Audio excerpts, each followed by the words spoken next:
As the chairman of the Australian Strategic Policy Institute, it's a very pleasant duty that I have to welcome everyone here this morning. Now, ladies and gentlemen, let me reassure you this will be a very warm but brief welcome as time is pressing upon us, particularly our opening speaker, the Assistant Minister for Defence, Stuart Roberts. So I'll be guided by the observations of Admiral Harries, well known to everyone here, who's fond of quoting Mrs. Muriel Humphrey, the wife of US Vice President Hubert Humphrey, who once admonished her husband by saying, "Hubert, please remember, to be immortalised doesn't involve you making your speeches eternal." Ladies and gentlemen, we have a first-class agenda before us today, an outstanding list of contributors, an outstanding group of visitors. And I said to General Campbell a little earlier this morning, we haven't seen so many senior Australian Army officers present in one place since Victoria Barracks in Melbourne in 1944. It's an extraordinary turnout from Army today, which is great. The next 2 days will be productive, no doubt. ASPI conferences aim to be policy milestones, to open up the policy options, to clarify the issues and to crystallise the decisions that really need to be taken. But as well as being productive, we trust that the next 2 days will be both stimulating and enjoyable. So as the chairman of ASPI, a welcome to everyone. We trust that people will enjoy themselves, and could I ask everyone to join us in welcoming our initial speaker, who will be focused on the challenges for the future Army. Ladies and gentlemen, would you join me in welcoming the Assistant Minister for Defence, Stuart Roberts.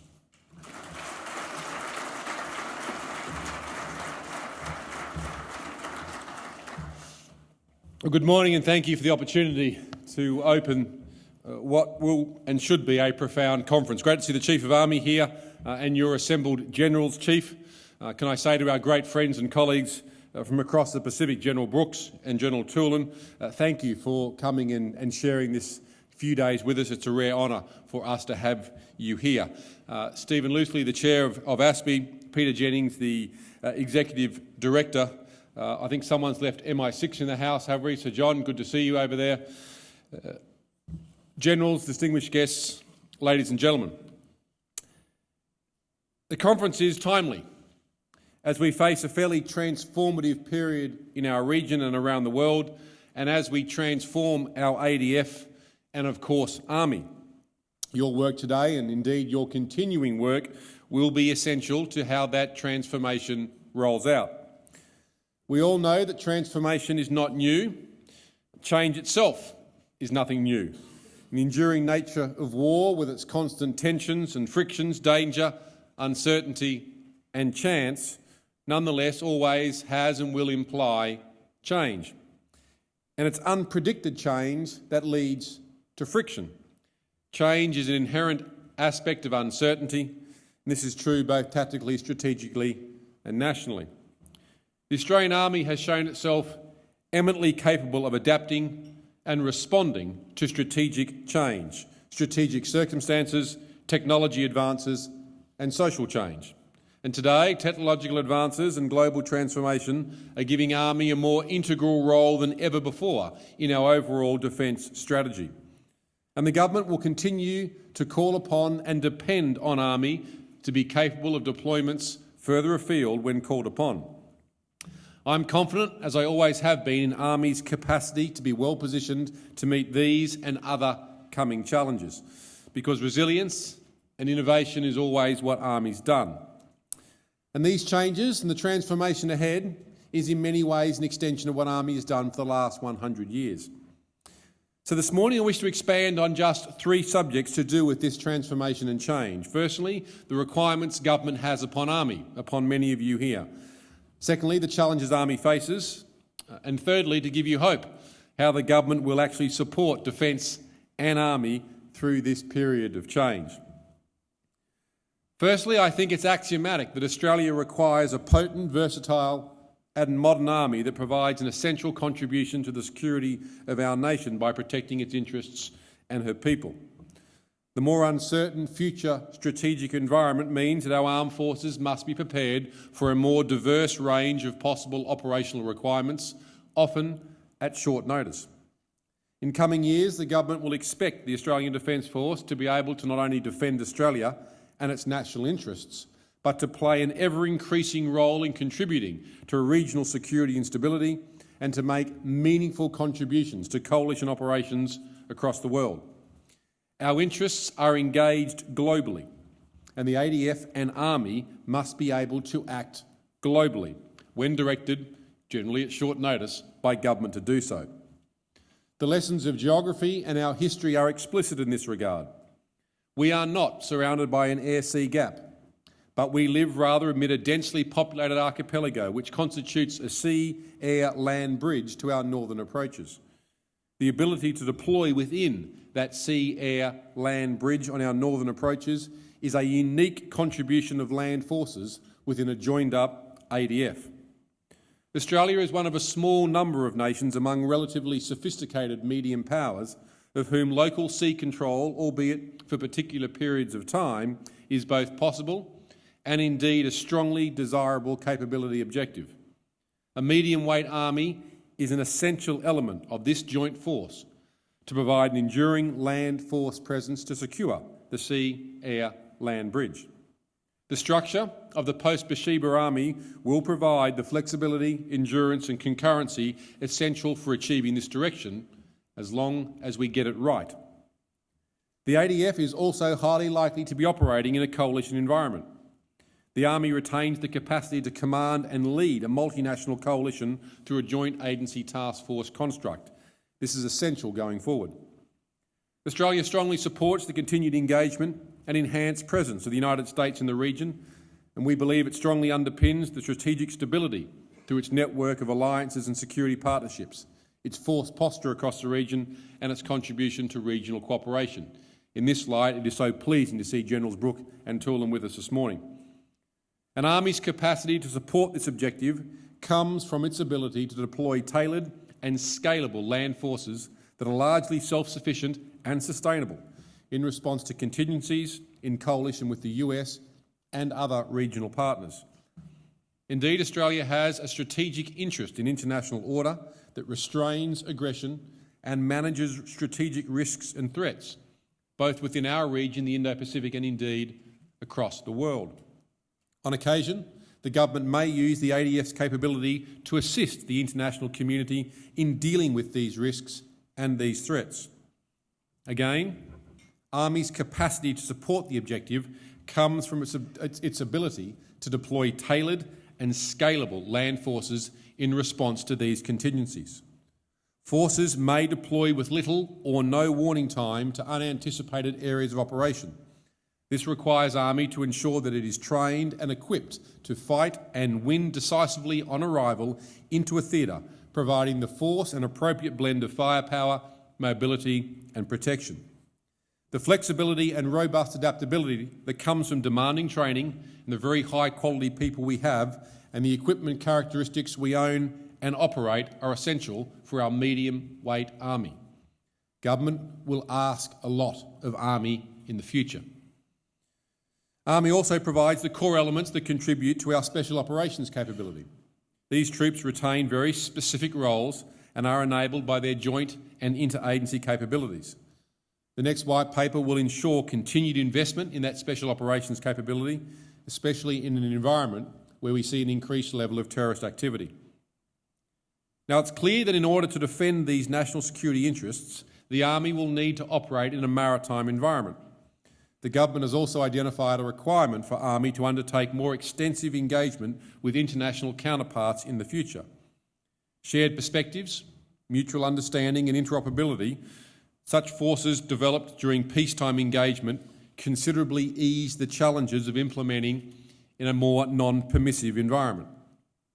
Since land forces dominate many regional militaries, Army is well positioned to influence and shape our regional partners in this regard. The ADF will also and will continue to be able to operate with our regional partners, including by providing independent joint task force or single service capabilities in a geographic area that is vitally important to our national interest. The contribution by our men and women of the ADF to international operations so far has been outstanding. I'm highly confident it will be outstanding in the future. This is why you're held in such high esteem globally. We are committed to enhancing mutual understanding and building trust with our international counterparts. Training exercises that have helped strengthen these ties across the full spectrum of military operations, from conventional operations, peacekeeping and humanitarian assistance, have also helped. In an increasingly uncertain world, the government supports ADF participation in multinational exercises and is determined to do what we can to ensure our people are safe and our country is secure. It's a big ask for Army.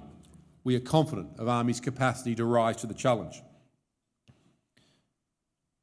While this conference will discuss the future of Army, I would put it to you that Army has been innovating and has been modernising and has been meeting the challenges of government for over a century.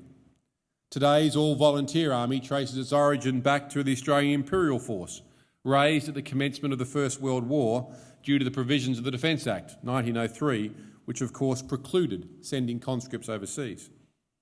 The Australian Army's identity is indelibly tied to iconic battles, to Gallipoli, Beersheba, the Somme, Bullecourt, Ypres, Messines and many more. From the first, this force showed its capacity to innovate and adapt because it had to. It had only just been formed and had been thrown into the type of warfare that hitherto had been unknown in its scale to mankind. Some of the more iconic examples of innovation and modernisation include the likes of Lieutenant General John Monash at the time, who pioneered combined arms at the Battle of Hamel.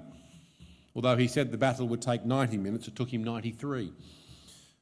By recognising the potential of new technologies, by devising very clever strategies for cooperation, and by meticulous planning and preparation, Monash was able to achieve an important victory against the enemy at the time while minimising Australian and Allied casualties.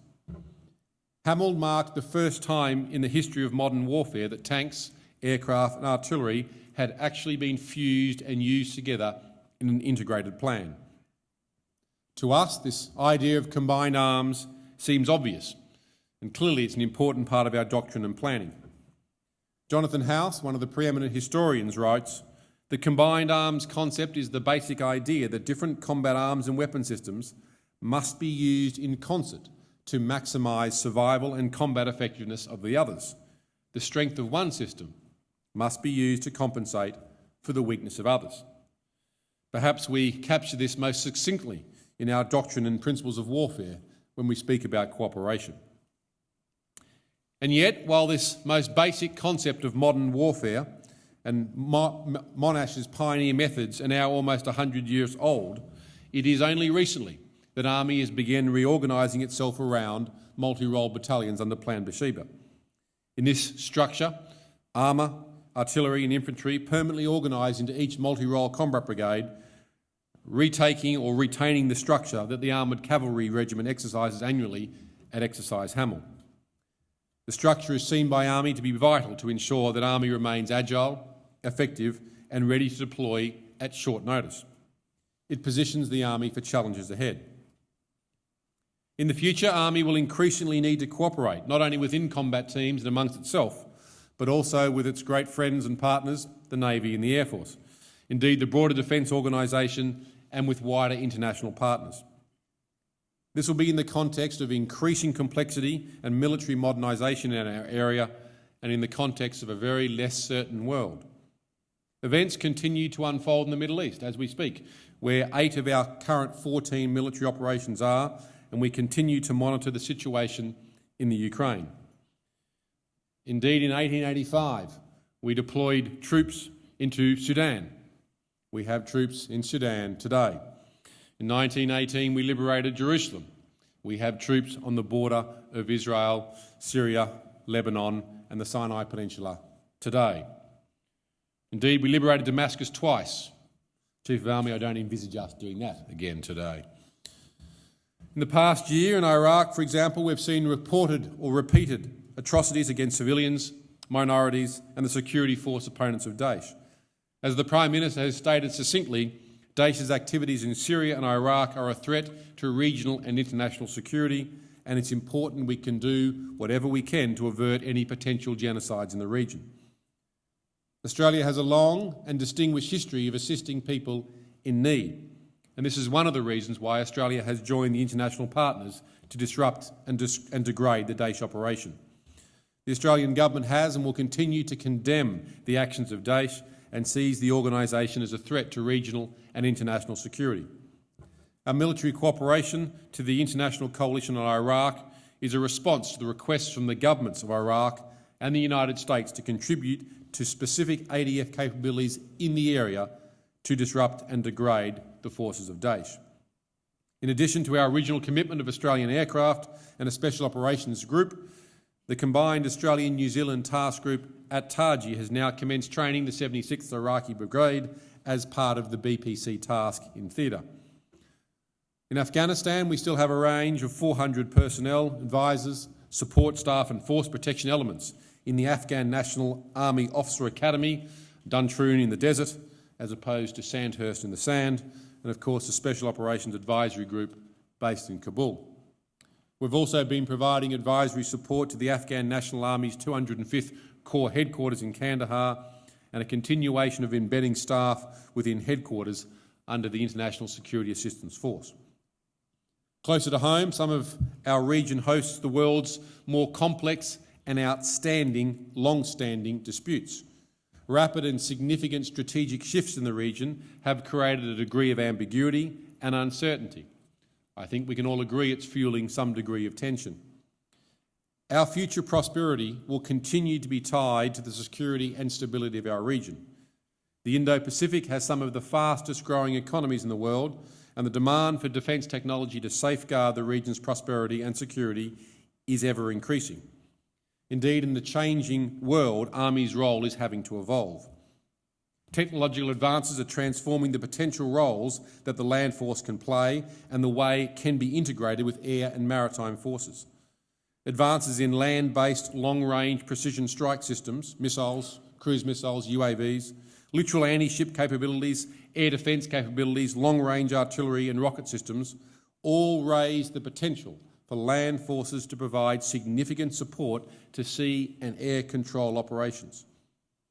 A few notable examples: the employment of land-based ISR and strike from congested littoral environments in support of sea strike and sea denial, land-based air and missile defence in support of a joint integrated air and missile defence plan, and the importance and employment of land manoeuvre enabled by long-range air and sea force projection platforms that will secure airfields, ports and deny the enemy the ability to generate localised air defence or sea control effects.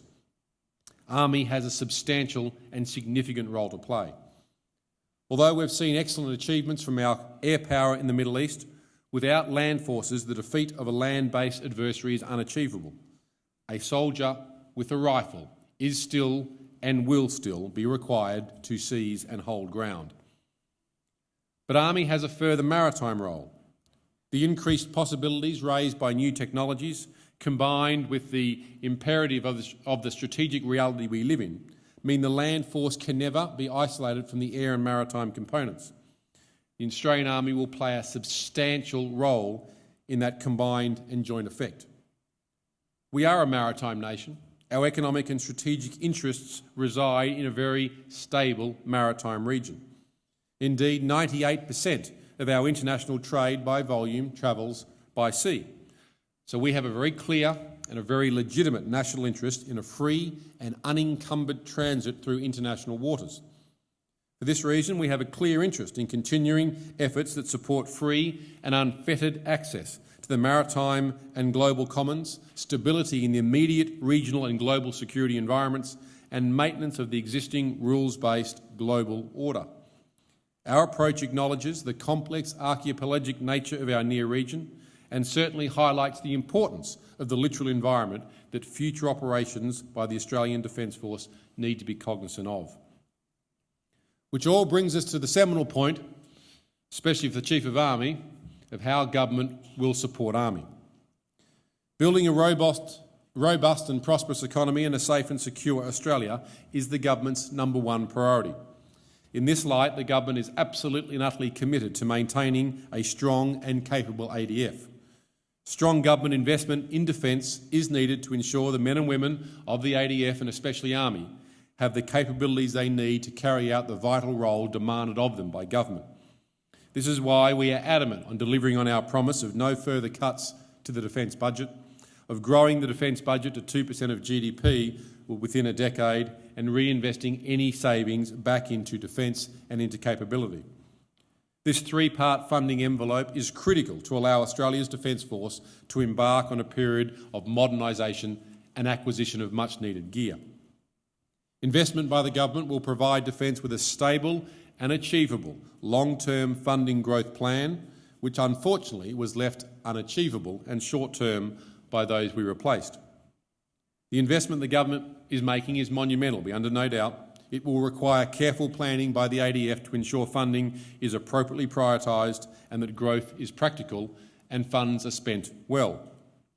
It's one of the reasons we've commenced on a new white paper process, a new force structure review, and we've delivered the first principles review of defence. The Prime Minister will have more to say at lunchtime regarding these three critical areas of reform and direction.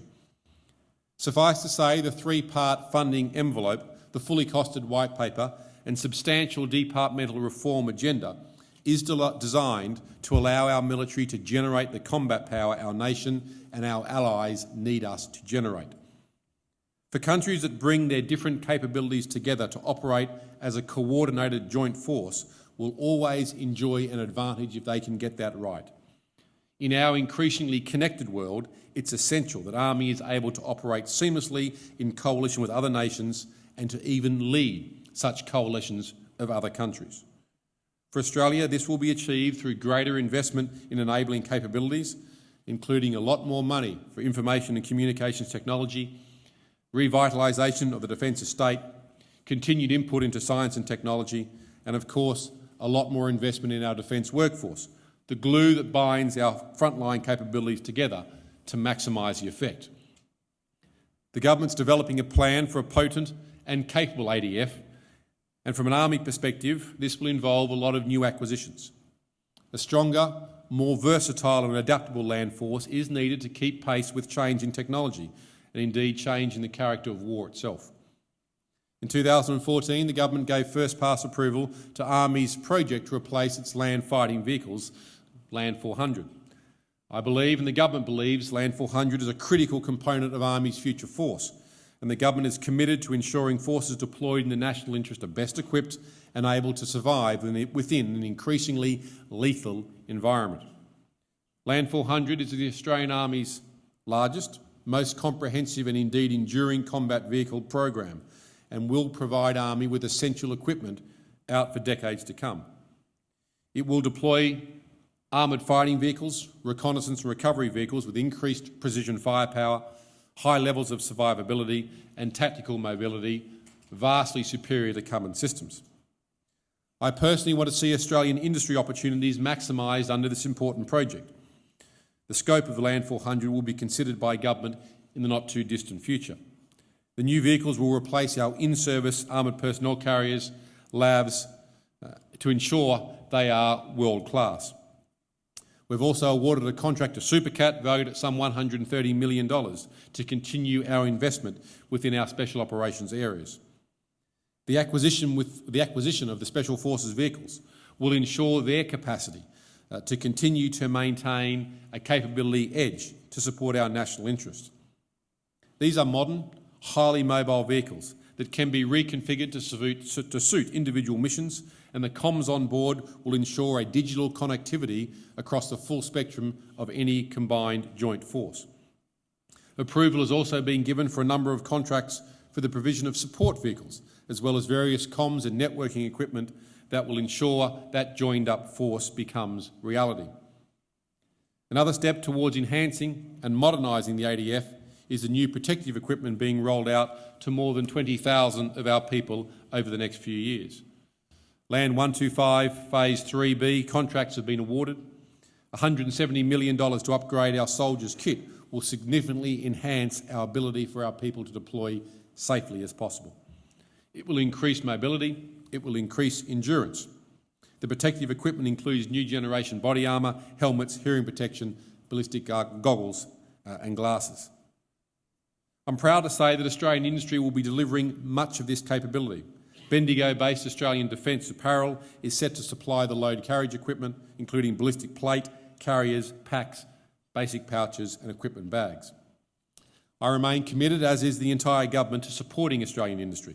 I want to work with companies to ensure consistent continuity and long-term focus for the purchase and sustainability of these important Army capabilities. As the ADF modernises, Defence will continue to look to industry to bring innovation to capability, sustainability and survivability. Defence industry has been a great source of innovation in the past. However, there is no monopoly on good ideas.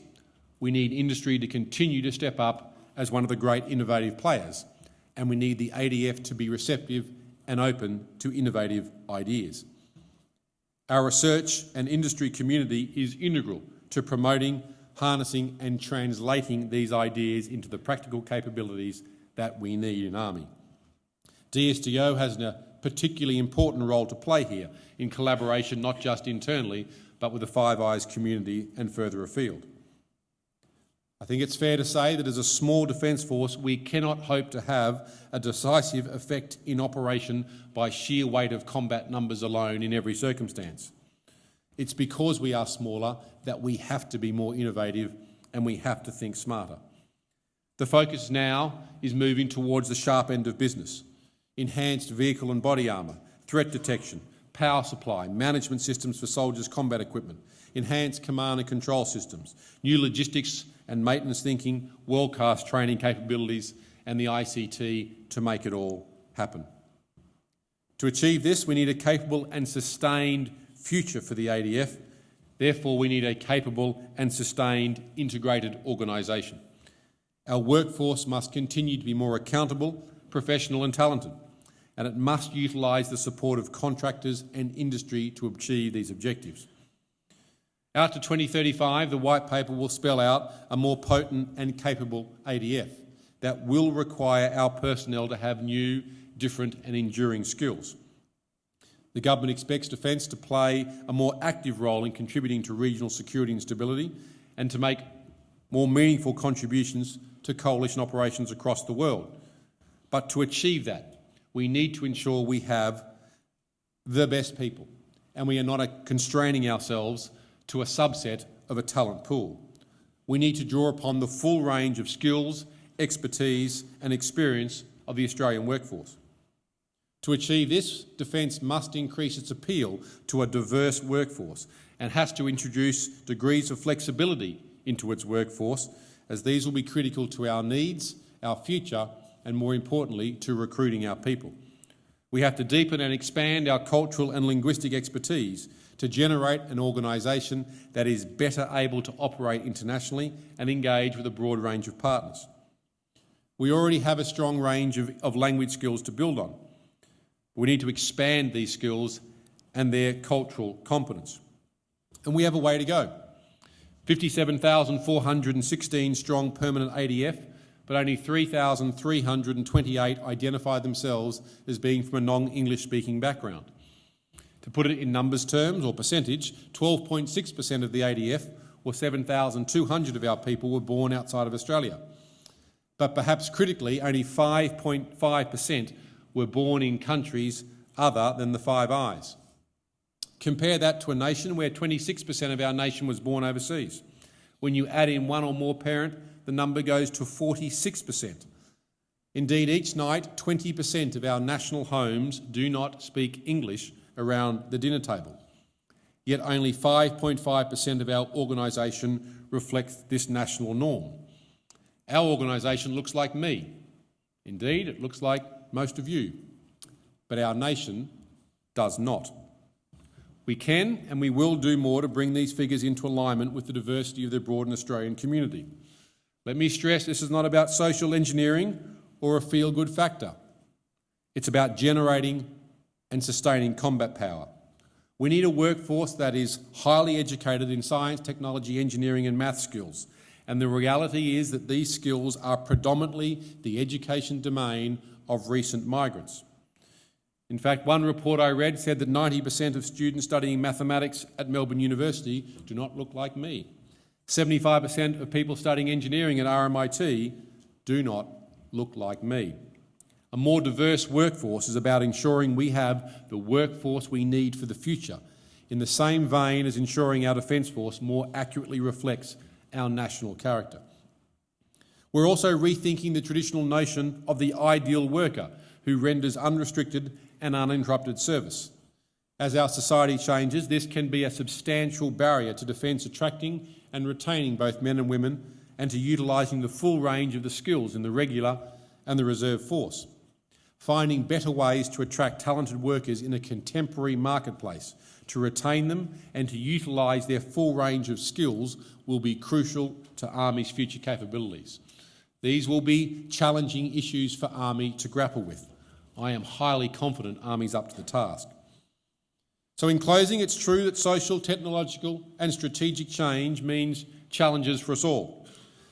I'm confident Army is postured well, exceptionally well for these changes, and is on a path to enhancing and adapting its capability, its structure and its cultures into the way of doing business for the future. The Australian Government is absolutely committed to supporting Defence and the Army in these changing times. There can be no greater duty for government than to secure the future security and stability for our nation. The work of ASPI and the people at this conference will also be vital to driving and leading these changes in the national interest. So let me thank ASPI for its foresight in seeking to bring together some of the finest leaders the world has to offer to debate these emerging and future trends, and I wish you well over the next few days.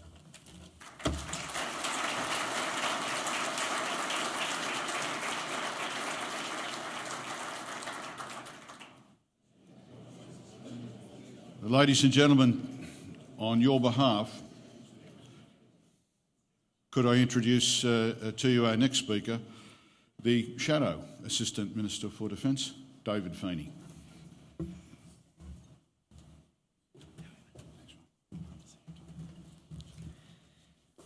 Good morning, and very, very pleased and delighted to be invited to address you this morning.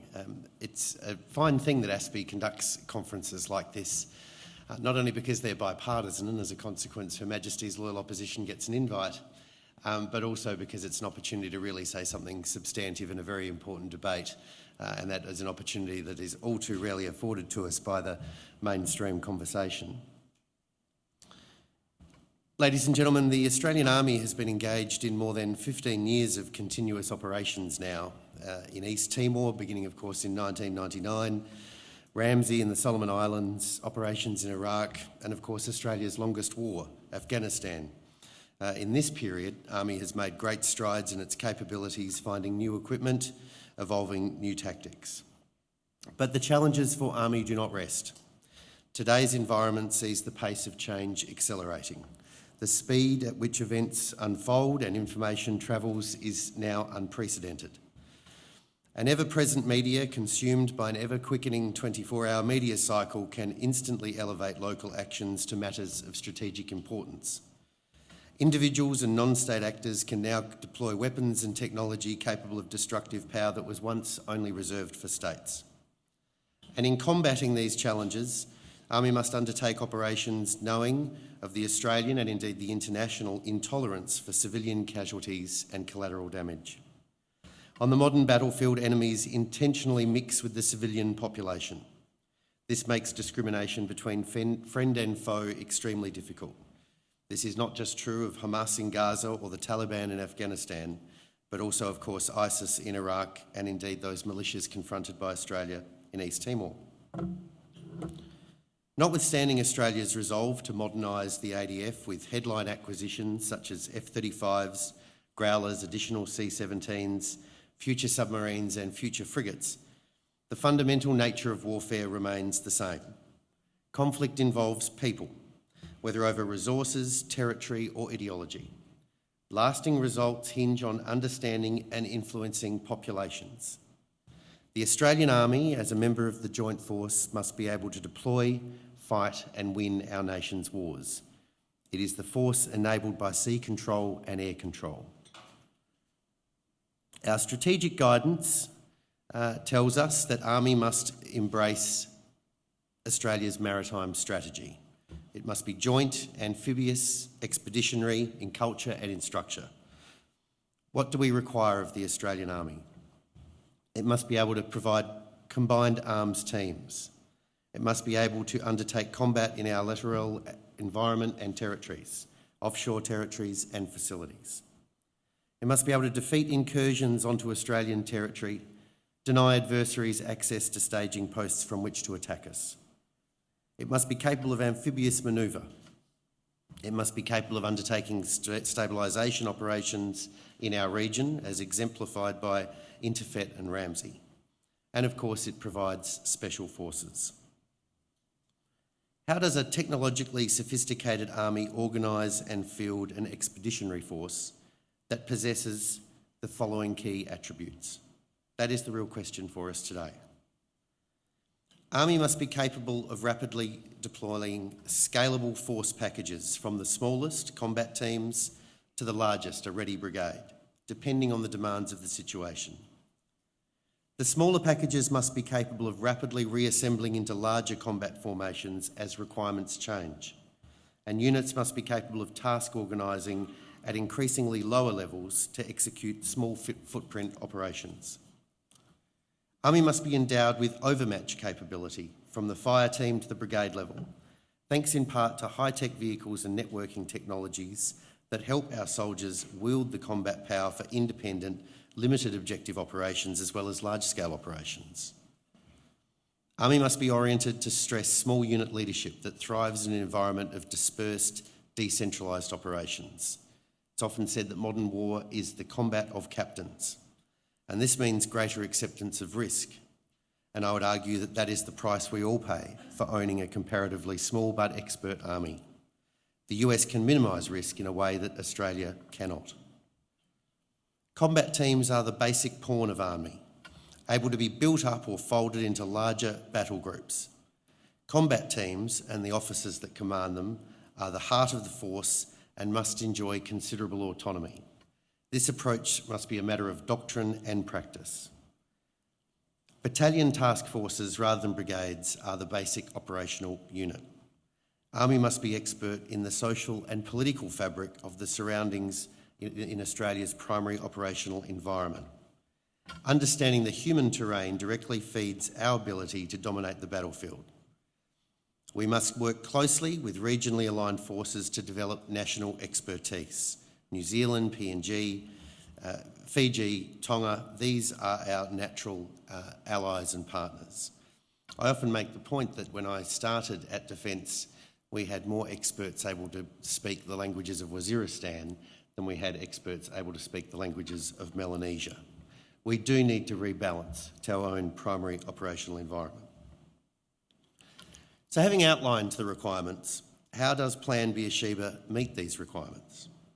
Does the plan promote an army culture that is structure-bound rather than an army culture of forming task-oriented, ad hoc combined arms formations, what students of World War II would call Kampfgruppen?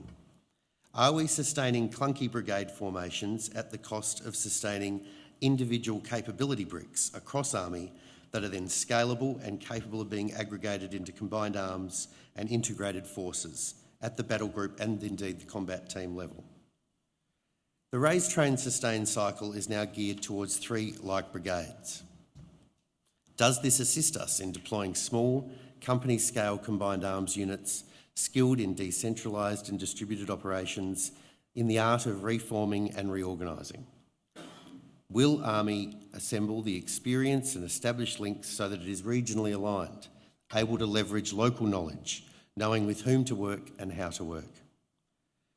Plan Beersheba, of course, establishes an all-arms brigade with tank squadron, armoured cavalry regiment, an artillery regiment, 2 light infantry battalions, combat support and CSS.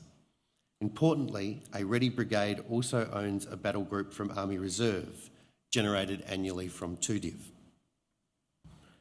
Although I will not have time in my remarks today to speak to the Army Reserve component, that doesn't change the fact that it is a critical part of Army, a critical part of what taxpayers pay for, and I might say, I think, a very successful and effective aspect of Plan Beersheba. But let me talk to other parts, and I want to touch firstly upon amphibious forces. The designation of 2 RAR as Marines, and I use that term deliberatively and provocatively, is an important beginning. However, it is only a beginning. It is not sustainable that such a force sit alone and aside in 3 Brigade as a single-shot capability, unable to be sustained in terms of readiness or size by the Plan Beersheba raise, train, sustain cycle. This is a signal that Army has not yet gripped up amphibiosity. But having made that proclamation, let me say that I'm absolutely confident that our new Chief of Army, Lieutenant General Campbell, together with Major General Rick Burr as Deputy Chief of Army, fresh from PACOM and Hawaii as his TAN attests, is, in its evolution, coming to be the amphibious force that we all know and want it to be. And I might say that is consistent with our Army's heritage from 1945, when it was the amphibious force of legend. If in the Australian Amphibious Ready Group, the ARG, we aspire to field a MU equivalent force, and I do, then our Marines need to be a force that is specialised in amphibious operations and the specialised doctrine and equipment that requires. Ship to objective manoeuvre, distributed manoeuvre, sea basing, generating the 2,200 Army people that an ARG requires, all of this suggests to me a brigade organisation rather than a single battalion. And while I'm engaging in heresy, let me touch upon Army Airborne Forces. The removal of a requirement for an airborne combat team from Army was, in my humble opinion, a mistake. The transfer of this responsibility from 3 RAR to 2 Commando actually represented, in my view, a decision to retain and nurture our capability for advanced force operations, which is good, but it discarded the requirement for a conventional airborne infantry forces. Airborne forces have an enduring relevance to Australia because of the unique demands and the unique characteristics of our primary operational environment. And let's remember, our primary operational environment is vast. If one counts Pacific Island countries in that, it's some 20% of the Earth's surface, peopled by Pacific Island countries that don't possess air-to-air or ground-to-air threats, a dispersed and maritime terrain. In our primary operational environment, a ready airborne combat team can have a decisive effect, perhaps more decisive than anywhere else in the world. And in larger, more high-intensity contingencies, such as against hybrid threats in anti-access environments, operating in support of an ARG, for instance, the airborne battle group could be decisive. Regarding Land 400, Hugh White wrote in the pages of The Australian on the 30th of May 2014, and I quote, "So a decision to move to a much heavier Army only makes sense if you really need the Army to undertake the kinds of operations for which the combat power of the heaviest vehicle is essential. That means large-scale, high-intensity operations against highly sophisticated adversaries. It means major wars against continental great powers." The Australian Army does not need replacement armoured vehicles that conform to the Land 400 requirements matrix because we envisage undertaking large-scale land campaigns against continental great powers. Rather, we need new vehicles because our existing ones are obsolete or approaching obsolescence.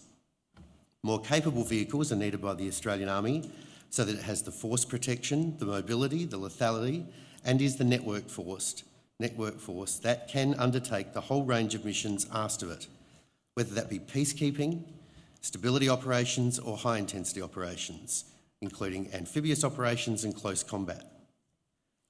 The 3-block war concept was described by US Marine Corps General Charles Krulak in the late 1990s to illustrate the complex spectrum of challenges faced by soldiers in today's battle space. The Australian Army may be required to conduct full-scale military action, peacekeeping or stability operations, and HADR, all in the space of 3 contiguous city blocks. It is not such a challenge to imagine the Australian Army confronting that kind of operation in our own primary operational environment. For example, assisting our allies in East Timor, Honiara, or even, God forbid, Port Moresby. The thrust of the concept is that modern militaries must be trained to operate in all three conditions simultaneously, and that to do so, leadership training at the lowest levels needs to be high. The latter condition caused Krulak to invoke what he called strategic corporals, low-level unit leaders able to take independent action and make major decisions. That is, Land 400 doesn't equip the Australian Army to fight tank battles in the Folder Gap. It equips the Australian Army to undertake the three-block war, to meet the current strategic guidance given to it by government. Combat reconnaissance vehicles and infantry fighting vehicles, supported by main battle tanks, manoeuvre support vehicles, Bushmasters and Hawkeyes, are the suite of vehicles that will enable the Australian Army to be the mobile, lethal, networked land force that both sides of politics ask it and require it to be. Anything less would mean exposing Australian light infantry to contemporary threats such as IEDs, hybrid forces, and even near-peer adversaries without the protection and capabilities the Australian people expect. In an Interfet-type mission in the future, or even a Ramsey-type mission in the future, I understand the requirement for a capable CRV or IFV to dominate the three-block war and protect our people. And that's why the critique offered by Hugh White on the 30th of May 2014 is flawed. The investment in new vehicles and technologies is intended to enhance Army capabilities, and in this endeavour, the battle management system and speeding Army's action-reaction cycle is a critical component, little understood outside the ADF and our own defence community. The battle management system isn't sexy. It doesn't lend itself to announcements or launches by defence ministers, but it is transformational and it is powerful. The Land 200 project, made up of various phases of JP 2072, Land 75 and Land 125, will deliver digital command and control support systems to enhance the combat capability of the Australian Army through supporting timely and quality decision-making in the land tactical environment. The BMS consists of software that is designed to be simple and intuitive for soldiers to use, with hardware that can survive in the modern battlefield. Ultimately, the BMS connects soldiers, vehicles and leaders all the way up to Joint Headquarters and enables near real-time situational awareness with a common operating picture.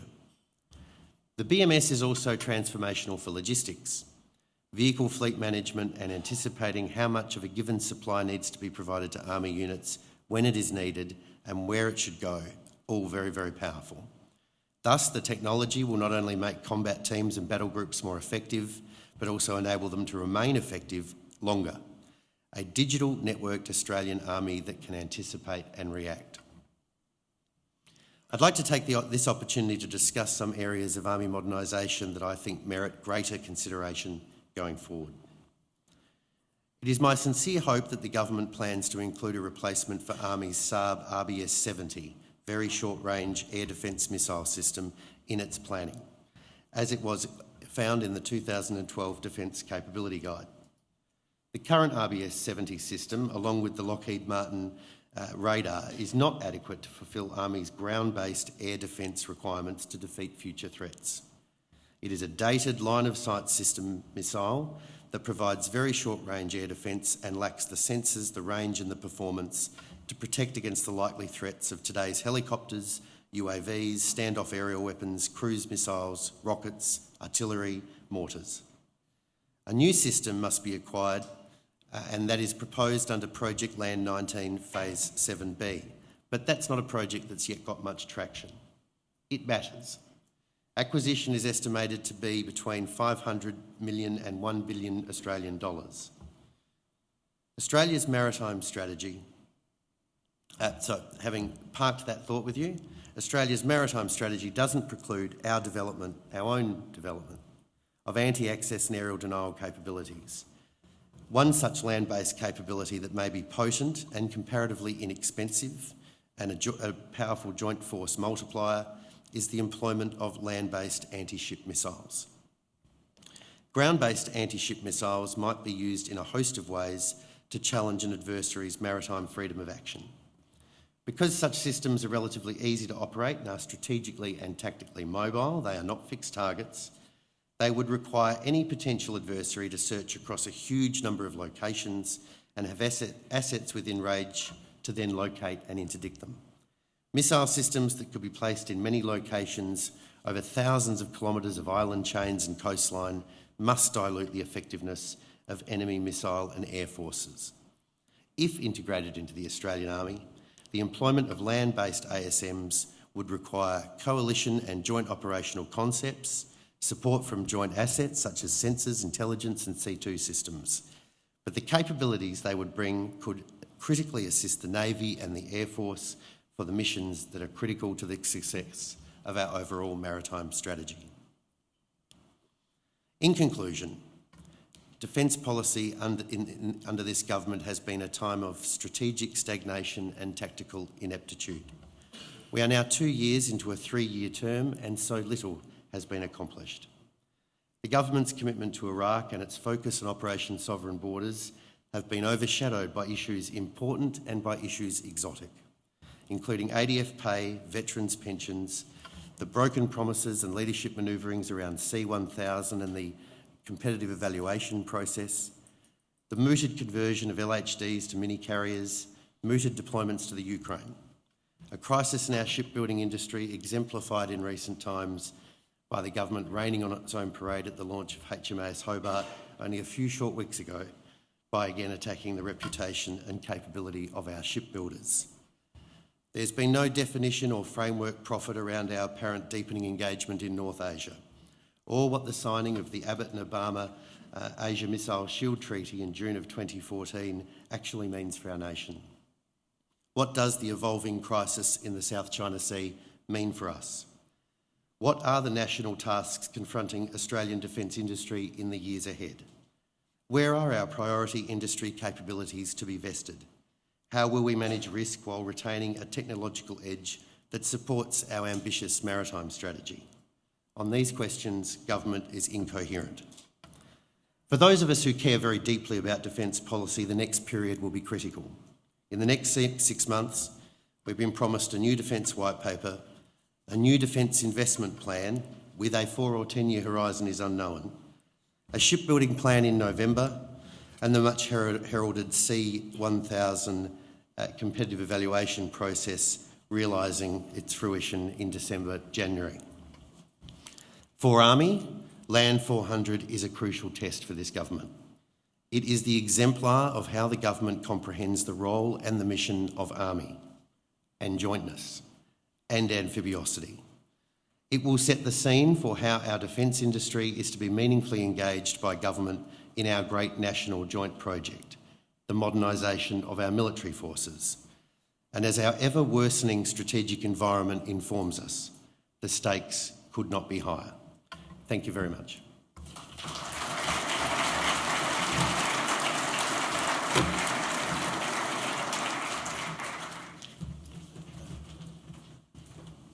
Well, ladies and gentlemen, good morning. My name is Peter Jennings, Executive Director of ASPI. Mr. Feeney has kindly agreed to take some questions. And if that speech doesn't inspire a few questions, I'm not sure what would. Now, we have a couple of people at the back with roving mics. And I would ask you to indicate by putting your hand up if you'd like to ask a question, and then wait until the mic comes to you. And then if you could please identify yourself before you ask your question. But we have about 5 or 6 minutes, so let's not lose the opportunity. And silence will, I'll assume, agreement.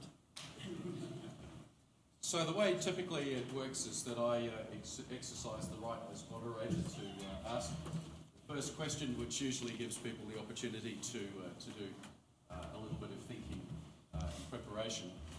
And although not strictly an army issue, Mr. Feeney, I think it's very useful to play off the back of one of your observations at the end of your speech, which is to ask, well, what are the strategic consequences for Australia of the instability in the South China Sea? And what do you think should be a sensible approach to manage Australia's interests in that environment? Start with an easy one. Well, I guess if I had the substantive answer to that, I would be either a prophet or in a far more powerful position than I presently am. But let me tackle it because it is, I guess, the question of the moment. Firstly, let me say that obviously what is going on right now in the South China Sea is of profound importance and has enormous implications for us. China is obviously changing the facts on the ground, and it's doing that while the world talks and wrings its hands. And for better or for worse, that is simply what is happening. Australia is, on the one hand, in the delightful position of not having any territorial claims in the region. And that gives us an opportunity to play a constructive role in what is a very nuanced and difficult space. We are obviously now seeing the United States, amongst others, take a more forceful stance with respect to flying and sailing within the South China Sea in a way that's consistent with the United Nations Convention on the Law of the Sea, but perhaps not so consistent with China's proclaimed claims in the area. So where do we go from here? Well, I think we need to be part of a very focused multilateral effort involving obviously the nations of ASEAN. We need to do everything in our power to make sure that ASEAN itself takes a more forceful stance, and ASEAN has failed to do that in recent times.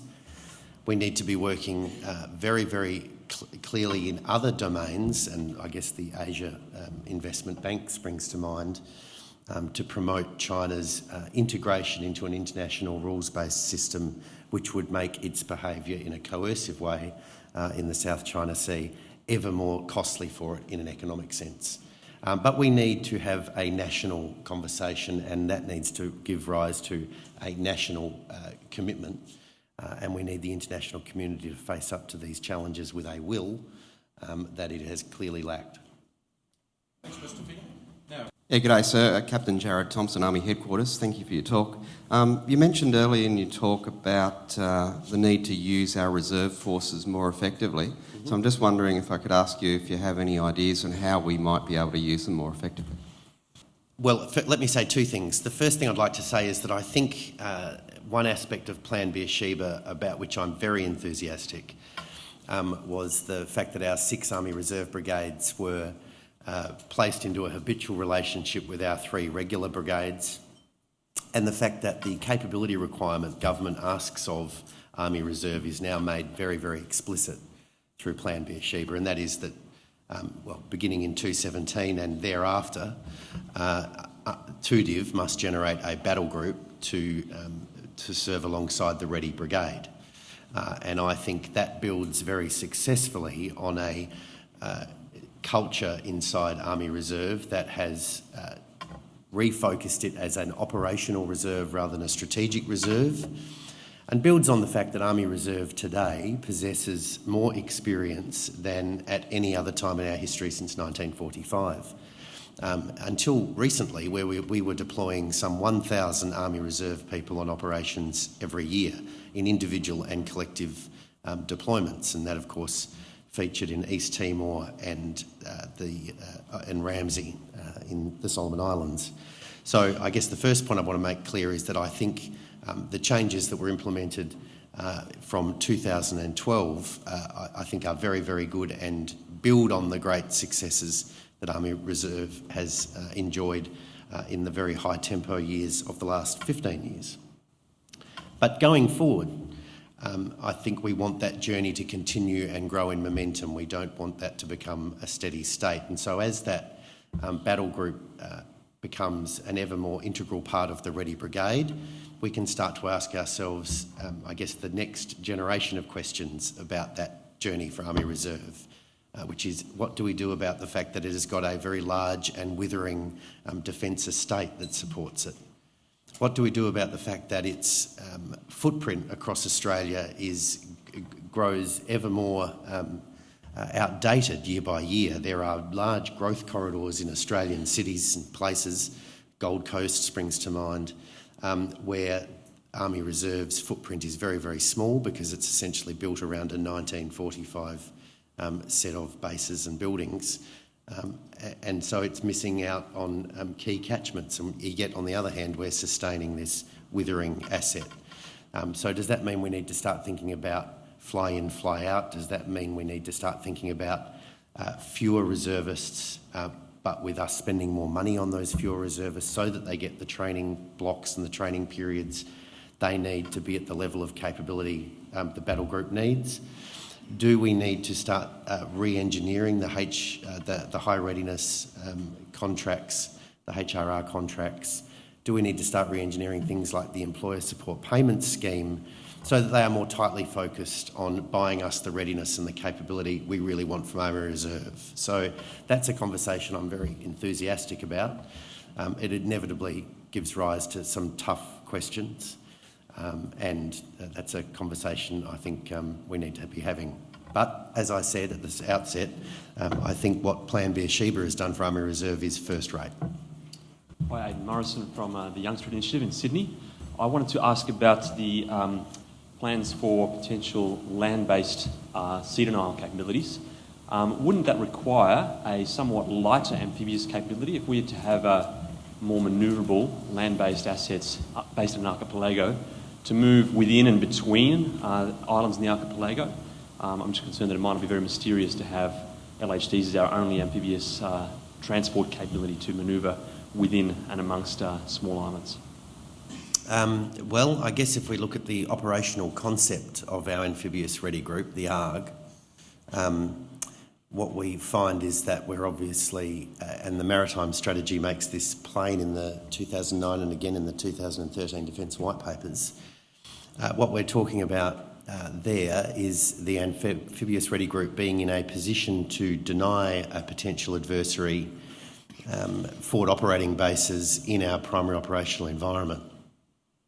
It seems to me that if we are in the business of building a MU equivalent force, and as I said, that's the ambition, and it is a very significant ambition, then it seems to me that when such a force, in its conflict against the Cimmerians, has secured the forward operating bases in our primary operating environment, it makes eminent sense that it might then deploy land-based anti-ship missiles from such a place to both protect itself and to project force, and to then have a strategic effect, potentially a strategic effect in key choke points. And as we know, our primary operational environment has a lot of choke points that are of global significance.